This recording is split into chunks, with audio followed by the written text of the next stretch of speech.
Good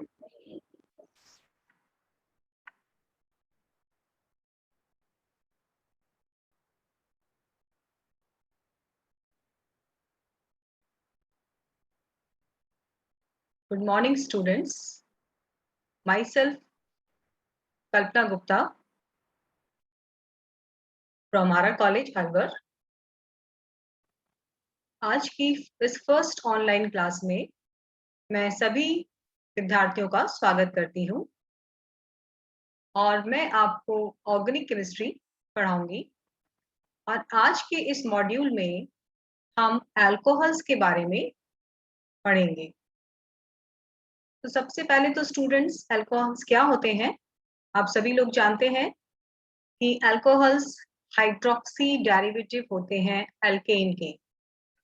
और 3 तरह के अल्कोहल्स होते हैं। मोनोहाइड्रिक अल्कोहल, अगर कार्बन से एक ही हाइड्रोक्सी समूह लगा हो तो उसे हम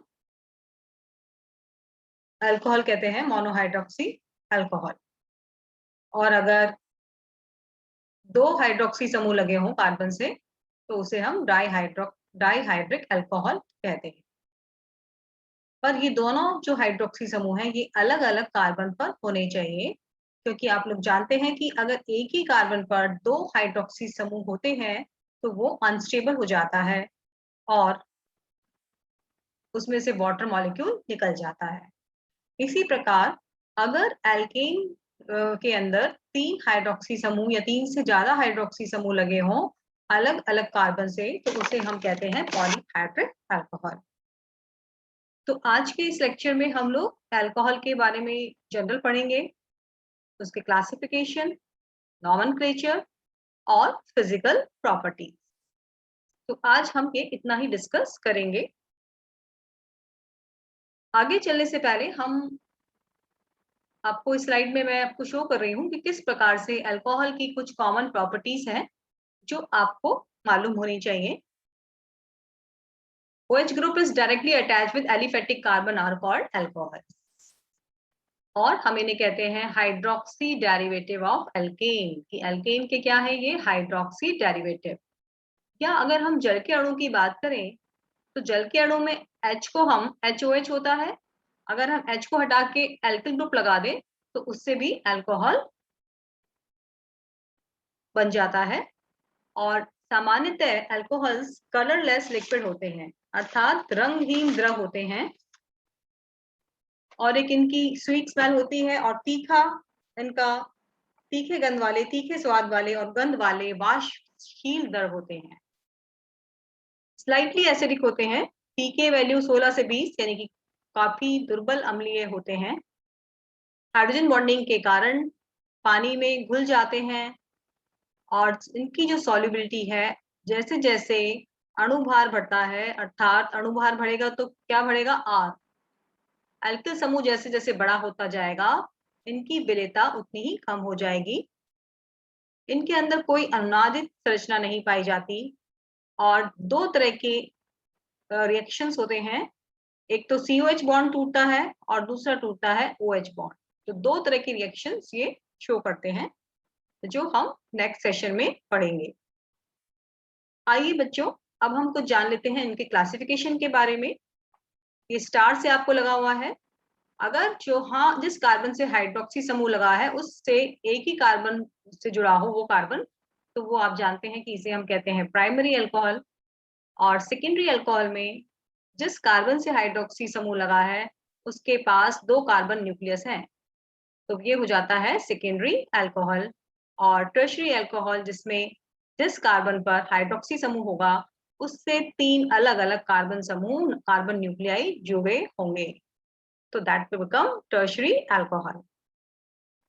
और फिनॉल क्या होते हैं? फिनॉल में जो हाइड्रोक्सी समूह है वो बेंजीन रिंग से लगा होता है, और या हम यूं भी कह सकते हैं कि sp2 हाइब्रिडाइज कार्बन होता है और यहाँ पर sp3 हाइब्रिडाइज कार्बन होता है।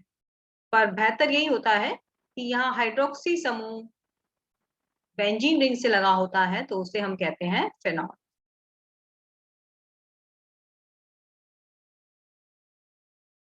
इस स्लाइड में आपको और एग्जांपल्स शो किए हुए हैं जिससे कि आपको अल्कोहल के क्लासिफिकेशन और अल्कोहल के बारे में ठीक से समझ में आ जाए।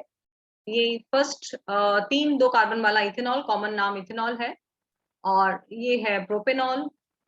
और देखिए ये बेंजीन रिंग है, यहाँ बच्चे कुछ कंफ्यूज हो जाते हैं कि ये अल्कोहल है या फिनॉल। तो चूंकि ये अल्कोहल है, क्योंकि हाइड्रोक्सी समूह बेंजीन से नहीं लगा हुआ है, ये किससे लगा हुआ है? CH2 समूह से, R समूह से। तो ये जो CH3 समूह है जो कि sp3 हाइब्रिडाइज्ड है, इसलिए ये क्या है? अल्कोहल। ये सेकेंडरी अल्कोहल के कुछ एग्जांपल्स हैं। 2-ब्यूटेनॉल, ये देखिए साइक्लोहेक्सेनॉल, साइक्लिक है लेकिन बेंजीन रिंग नहीं है। और ये जो नेचर में नेचुरली पाया जाता है, कोलेस्ट्रॉल। और टर्शरी अल्कोहल, दिस इज 2-मेथिल 2-प्रोपेनॉल, ये देखिए ट्राई फेनिल मिथेनॉल, यहाँ पर भी 3 बेंजीन रिंग है, बट ये फिनॉल नहीं है, क्योंकि फिनॉल जब होता जब बेंजीन रिंग से OH लगा होता। अभी OH हाइड्रोक्सी समूह कार्बन से लगा हुआ है जो कि sp3 हाइब्रिडाइज्ड है। और ये भी आपका अल्कोहल है, साइक्लिक रिंग है लेकिन बेंजीन नहीं है। और ये है आपके फिनॉल्स, 2-मेथिल फिनॉल। यहाँ देखिए आप, बेंजीन रिंग से सीधा हाइड्रोक्सी समूह जुड़ा हुआ है। अब हम थोड़ा सा इसके नॉमेनक्लेचर पे भी डिस्कस करेंगे। ये देखिए फर्स्ट एग्जांपल, जैसा कि आप लोग जानते हैं जब हम किसी भी यौगिक का नामकरण करते हैं तो सबसे फर्स्ट रूल होता है कि लॉन्गेस्ट चेन को सिलेक्ट करते हैं। सबसे पहले पेरेंट चेन सर्च की जाती है, तो चाहे आप 1 2 3 4 ही बन सकती है, चाहे नीचे वाला CH3 ले लें चाहे ये CH3 ले लें। अब हम देखेंगे हाइड्रोक्सी समूह नंबरिंग किधर से करेंगे, जिधर से हमारा क्रियात्मक समूह को नंबरिंग पहले मिलती हो, पास पड़ता हो, तो उससे नंबरिंग हो जाएगी 1 2 3 4, क्योंकि यहाँ से OH को नंबर 2 मिल रहा है।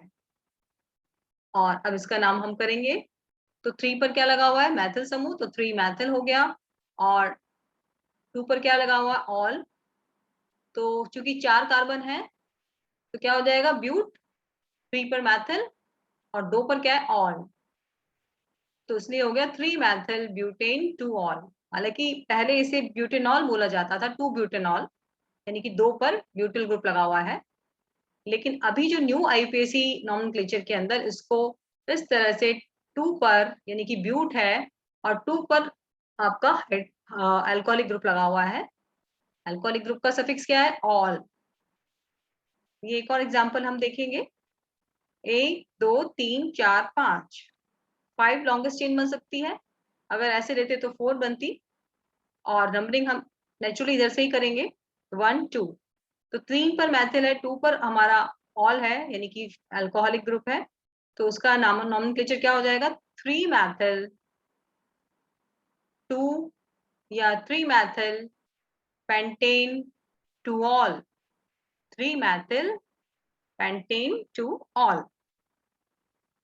अगर साइक्लिक अल्कोहल्स हो तो हम प्रीफिक्स लगाएंगे पहले, सबसे पहले साइक्लो, और हाइड्रोक्सी ग्रुप जहां पर भी लगा होगा उसको नंबरिंग फर्स्ट देंगे।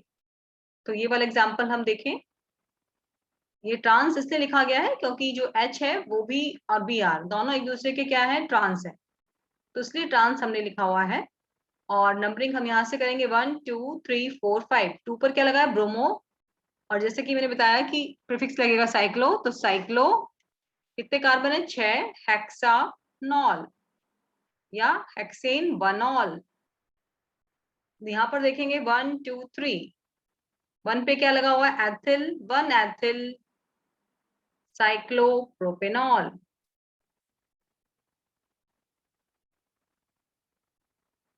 अगर अल्कोहल है और उसके साथ कोई दूसरे फंक्शनल ग्रुप भी प्रेजेंट हो, तो उस स्थिति में अल्कोहल को प्रेफरेंस मिलेगी अगर डबल और ट्रिपल बॉन्ड रिंग के एलिफेटिक वो अल्कोहल के अंदर प्रेजेंट है। जैसे कि आप यहाँ देख रहे हैं कि अल्कोहल में अल्कोहल के अलावा दूसरा फंक्शनल ग्रुप कौन सा है? Double bond. तो लॉन्गेस्ट चेन हमने सिलेक्ट कर लिया 1 2 3 4 5, और 2 पर हमारा अल्कोहलिक ग्रुप है और 4 पर है डबल बॉन्ड। तो कार्बन 4 पर क्या है? डबल बॉन्ड, तो उसका नाम क्या हो जाएगा? 4 पेंटीन 2 ऑल। 4 पे डबल बॉन्ड है ना, तो 4 पेंटीन 2 ऑल, 5 कार्बन है, पेंट हो गया, रूट नेम एल्केन का, और डबल बॉन्ड है तो पेंटीन, और 2 पर है ऑल। एक नाउ अब एक इम्पॉर्टेंट चीज हो जाती है, ये आप लोग पहले पढ़ चुके हैं पर ये बहुत इंपॉर्टेंट है। अगर हाइड्रो अल्कोहलिक समूह के साथ दूसरे कोई क्रियात्मक समूह जैसे कि एसिड है, एस्टर है, एल्डिहाइड है या कीटोन, अगर ऐसे कोई क्रियात्मक समूह किस यौगिक में है तो उस स्थिति में जो नाम होता है हाइड्रोक्सी का यानी कि अल्कोहल का, उसमें बेस के अंदर सफिक्स नहीं लगता, तब जो है OH फंक्शनल ग्रुप को एज ए सब्स्टिट्यूएंट ट्रीट किया जाता है। क्योंकि जो नॉमेनक्लेचर का रूल है वहां हम पढ़ जानते हैं कि एसिड को सबसे फर्स्ट प्रेफरेंस दी जाती है अगर यौगिक में 2 या 2 से अधिक क्रियात्मक समूह होते हैं। तो एसिड है, एस्टर है, एल्डिहाइड, कीटोन है, अगर ये क्रियात्मक समूह यौगिक में प्रेजेंट है तो उसे प्रायोरिटी पहले दी जाती है और hydroxy group as a substituent treat होता है। तो यहाँ पर बेस जो हमारा है, पेरेंट जो कार्बन है उसके अंदर ये अल्कोहल नहीं कहलाएगा। जैसे कि इस एग्जांपल में हम देखें 1 2 3 4, 3 पर हाइड्रोक्सी समूह है, पर जो हमारा सफिक्स लगेगा वो ऑल नहीं लगेगा, क्योंकि एसिड क्रियात्मक समूह को प्रेफरेंस पहले दी जाती है। तो उसलिए क्या लगेगा लास्ट में ओइक, 4 कार्बन तो 3 पर क्या है OH यानी कि हाइड्रोक्सी, 3 हाइड्रोक्सी, 4 कार्बन तो ब्यूट, सफिक्स लगाएंगे आप किसका, एसिड का, butanoic acid. Similarly, this example 2 is hydroxy and cyclo on the 6 carbon तो hexa and then on hexanon। तो ये किसका सब्स्टिट्यूएंट है, सब्स्टिट्यूएंट क्या हो गया यहाँ पे हाइड्रोक्सी, और जो बेस है हमारा वो क्या है, ये कीटोन है। तो it is not an alcohol, it is a ketone.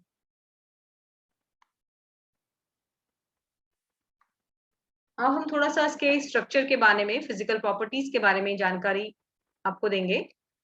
तो जैसे कि मैंने अभी आपको बताया कि वाटर का भी हम इसको डेरिवेटिव कह सकते हैं, अगर आपने H को हटा के R लगा दिया तो ये क्या बन गया, अल्कोहल। तो this is the structure of water. तो सभी के अंदर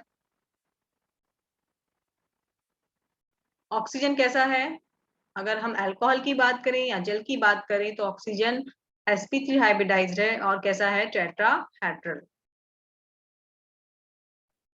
लेकिन बॉन्ड एंगल जो आप वाटर में देख रहे हैं 104.5 है, और जबकि जैसे ही हम मैथिल अल्कोहल पे आते हैं तो 108.9 हो जाता है, तो ये थोड़ा बढ़ जाता है। उसका रीजन है लोन पेयर रिपल्शन। यहाँ देखिए लोन पेयर रिपल्शन के कारण जो है ये जितना बॉन्ड एंगल दूर हो सकते थे तो उतना हो जाते हैं, इसलिए यहाँ 104.5 हो जाता है। थोड़े से ये ऐसे आ जाता, नॉर्मल टेट्राहेड्रल एंगल नहीं रहता है यहाँ पर। और लेकिन जब हमारे पास अल्कोहल आ जाता है तो यहाँ पर बॉन्ड एंगल थोड़ा बढ़ गया है। उसका रीजन है क्योंकि CH3 ग्रुप आ गया है जो कि H की तुलना में बल्की है, तो इसलिए लोन पेयर के साथ बॉन्ड पेयर रिपल्शन भी यहाँ पर होगा। ये हम जानते हैं वेस्पियर थ्योरी से कि लोन पेयर रिपल्शन ज्यादा होता है then lone pair and then bond pair. तो उसकी वजह से क्योंकि H की जगह CH3 ग्रुप आ गया है तो बॉन्ड पेयर रिपल्शन होने की वजह से थोड़े से दूर हो जाएंगे ये दोनों जो बॉन्ड है, बॉन्ड पेयर स्टेबिलिटी के लिए, और इसलिए थोड़ा सा बॉन्ड एंगल बढ़ जाता है। तो अब हम फिजिकल प्रॉपर्टीज की बात करें तो जो निम्न एल्केनॉल है C1 से C1 तक रंगीन होते हैं, कलरलेस होते हैं, तीखे स्वाद और गंध वाले वाष्पशील द्रव होते हैं। C11 के बाद आगे के सदस्य ठोस होते हैं, और जैसे जैसे अणुभार बढ़ता है अल्कोहल का तीखापन और गंध कम होती जाती है। और हम सभी जानते हैं कि जितने भी जो पेय हैं, हार्ड ड्रिंक्स हैं, उनमें सब में क्या होता है, अल्कोहल। और अल्कोहल नार्कोटिक एक्शन होता है, ये स्टिमुलेटिंग पदार्थ हैं, ये डिप्रेसेंट का काम करते हैं, सेडेटिव्स हैं, हाइपोनोटिक्स हैं। ये सब इनकी प्रॉपर्टीज हैं अल्कोहल की। और अल्कोहल का जो बॉइलिंग पॉइंट है, अगर आप देखें, इनके संगत एल्केन और ईथर से ज्यादा होता है। इसका कारण है हाइड्रोजन बॉन्डिंग। और सॉल्युबिलिटी अगर हम देखें तो पानी में घुल जाते हैं। अल्कोहल बहुत सॉल्युबल है, ईथर भी कुछ सॉल्युबल है, और जो एल्केन है वो कैसे हैं, इनसॉल्युबल। तो जैसे कि अभी आपने देखा कि इथेनॉल का बॉइलिंग पॉइंट है 78, ईथर का -25 और प्रोपेन का -42। क्योंकि वैसे मैंने आपको बताया कि रीजन क्या है, हाइड्रोजन बॉन्ड। तो हाइड्रोजन बॉन्डिंग के कारण हमें और अधिक ऊर्जा देनी पड़ती है बॉन्ड को तोड़ने के लिए। सामान्यतः हाइड्रोजन बॉन्ड की ऊर्जा 3 से 10 किलो कैलोरी प्रति मोल होती है, और इसलिए हमें ज्यादा एनर्जी देनी पड़ेगी बॉन्ड को तोड़ने के लिए, और इसलिए इनके मेल्टिंग और बॉइलिंग पॉइंट अपने संगत ईथर और एल्केन से ज्यादा होते हैं। अभी जैसे मैंने बताया, सॉल्युबिलिटी इन वाटर, पानी में घुल जाते हैं बिकॉज ऑफ हाइड्रोजन बॉन्डिंग। ये आप देखिए अल्कोहल है, ये OH समूह है जो कि हाइड्रोफिलिक है, यानी कि वाटर को लविंग करने वाला, पानी को, और ये है हाइड्रोफोबिक रीजन यानी कि R ग्रुप। तो जो ऑक्सीजन जो है, जब आप जानते हैं क्या होता है हाइड्रोजन बॉन्ड बॉन्ड ऑक्सीजन जो है, यानी कि दो सॉरी हाइड्रोजन जो है दो विद्युत ऋणी परमाणुओं के मध्य आ जाती है। जो प्रबल विद्युत ऋणी परमाणु है जैसे फ्लोरीन, ऑक्सीजन, नाइट्रोजन, इसके साथ हाइड्रोजन बंधित हो जाती है। तो एक के साथ तो ये सैसोजिक बंध बनाती है और एक के साथ ये आप देख रहे हैं dotted bond, this is hydrogen bond. तो इस हाइड्रोजन बॉन्ड के कारण हमें अधिक ऊर्जा देनी पड़ती है, और इसी के कारण आप देख रहे हैं जल का जो अणु है वो अल्कोहल के साथ क्या हो गया है, एसोसिएट हो गया है, उसकी कुछ बॉन्डिंग हो गई है। तो इस बॉन्डिंग को तोड़ने के लिए हमें ज्यादा ऊर्जा देनी पड़ेगी। अब जैसे जैसे ये R बढ़ेगा, इसलिए पानी में घुल जाते हैं, और जैसे जैसे R बढ़ेगा तो क्या होगा, एल्किल ग्रुप का साइज बढ़ेगा तो सॉल्युबिलिटी कम होती जाएगी, क्योंकि R ग्रुप कैसा है, हाइड्रोफोबिक। और अगर ये R ग्रुप शाखित हो, अगर ये ब्रांच्ड हो, तो सॉल्युबिलिटी अपने समावेवी से और भी कम हो जाएगी। यानी कि एक तरह से हम ये बात करें कि प्राइमरी जो हमारे पास अल्कोहल है, सॉरी प्राइमरी जो अल्कोहल है वो ज्यादा सॉल्युबल होगा, सेकेंडरी उससे कम, और टर्शरी और भी कम। क्योंकि R ग्रुप बढ़ेगा तो वो ऑक्सीजन को घेरेगा। अब इसको जब चारों तरफ से ये घिर जाएगा हाइड्रोफोबिक से, हाइड्रोफोबिक रीजन से, हाइड्रोफोबिक अल्कोहलिक सॉरी R से, तो उस स्थिति के अंदर हाइड्रोजन बॉन्डिंग थोड़ी वीक हो जाएगी, और इसलिए सॉल्युबिलिटी भी कम होती जाती है। तो ये आप इस टेबल से भी देख सकते हैं कि जैसे जैसे R ग्रुप बढ़ रहा है वैसे वैसे सॉल्युबिलिटी कम हो रही है। और यहाँ आप देख रहे हैं आइसोब्यूटिल और एन-ब्यूटिल, आइसो टर्शियरी ब्यूटिल। तो जैसे जैसे R ग्रुप की ब्रांचिंग होगी, अल्कोहल का कथनांक कम होगा। इसके अलावा ये इंटरमॉलिक्यूलर हाइड्रोजन बॉन्डिंग, ये इसमें और एग्जांपल में आप देख सकते हैं कि किस प्रकार से ये अल्कोहल है, और इस तरह से ये हाइड्रोजन बॉन्डिंग यहाँ पर आपको शो की हुई है पानी के साथ। जैसे जैसे ब्रांचिंग बढ़ेगी बॉइलिंग पॉइंट कम होता जाएगा।